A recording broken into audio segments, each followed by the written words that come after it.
रोजगार सेतु, परिवारों को घर पहुंचा के श्रमिकों को मिलवाने का सेतु, उनको काम देने का सेतु, ये संबल के 100 दिन है। संबल पंचपनवेश्वर जीवन शक्ति जीवन अमृत योजना फिर प्रारंभ, ये सुपर उपार्जन के 100 दिन है, ये सेवा के 100 दिन है और ये संकल्प के 100 दिन है। संकल्प है मध्य प्रदेश को कोरोना से मुक्ति दिलाने का।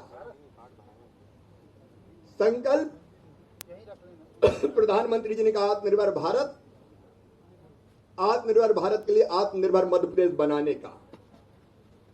संकल्प विकास की गंगा बहाने का। संकल्प अंतिम व्यक्तियों तक योजना का लाभ पहुंचाने का। संकल्प समृद्ध और विकसित मध्य प्रदेश बनाने का। मेरे प्रिय प्रदेशवासियों, मैं आपसे निवेदन करना चाहता हूं, कोविड के संकट के समय जो बेहतर हो सका हमने करने की कोशिश की है, लेकिन अभी और कई योजनाएं दिमाग में। मुझे कई जगह कोविड के चक्कर में बताया लोग कि कुछ लोग अवैध रूप से नियम प्रक्रिया का पालन ना करते हुए भारी दरों पर पठानी ब्याज पर गरीबों को पैसा देते हैं और उनको लूट लेते हैं, बर्बाद कर देते हैं। वो उससे कभी मुक्त नहीं हो पाते और कई तो आत्महत्या कर लेते हैं। आज हम तय कर रहे हैं कि बिना लाइसेंस के, बिना नियम प्रक्रिया के ऊंचा ब्याज वसूलने के लिए गरीबों को, आदिवासियों को अगर किसी ने ऐसे पैसे दिए होंगे तो वो पैसा वापस नहीं देना है, वो पैसा माफ कर दिया जाएगा, वो स्वतः माफ होगा। ये तो ब्याज ले लेके बाहर डालते हैं, उसके लिए हम कानून बना रहे हैं। और अगर किसी ने कुछ गिरवी रखा होगा तो वो भी वापस देना पड़ेगा। ऋण माफी का हम युक्तिकरण करेंगे। और एक बात और, अभी गांव में जो हमारी जमीन है, जब मकान बना के रहते हैं, उस जमीन का मालिकाना हक हमारे पास नहीं है। गांव में शानदार मकान बना, उस पर लोन नहीं ले सकते, कर्जा नहीं ले सकते, क्योंकि मालिकाना हक हमारे पास नहीं है। हमने तय किया है कि ग्रामीण आबादी सर्वेक्षण योजना में ग्रामीण बसाहतों का सर्वे करके अधिकार अभिलेख तैयार कर ग्रामीण जनता को उस भूखंड पर मालिकाना हक प्रदान किया जाएगा। इससे ग्रामीण जन इस भूमि पर ऋण ले सकेंगे, जमानत दे सकेंगे, सही अर्थ में वो भूमि उनकी होगी। मित्रों, कमलनाथ सरकार ने हमारे भांजे भांजियों को भी नहीं छोड़ा,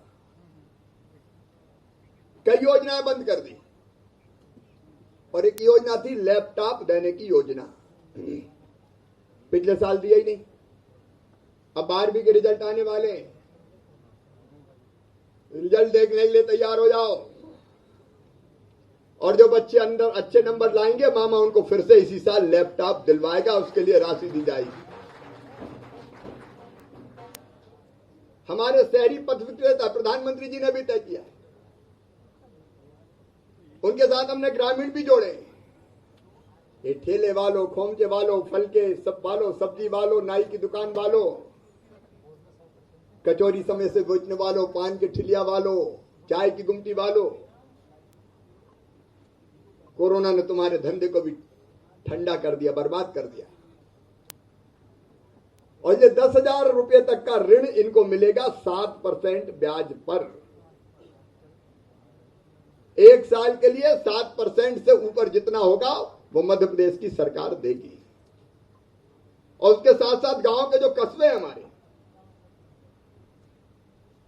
जो बाजारों का केंद्र 25-50 गांव के लोग आते हैं,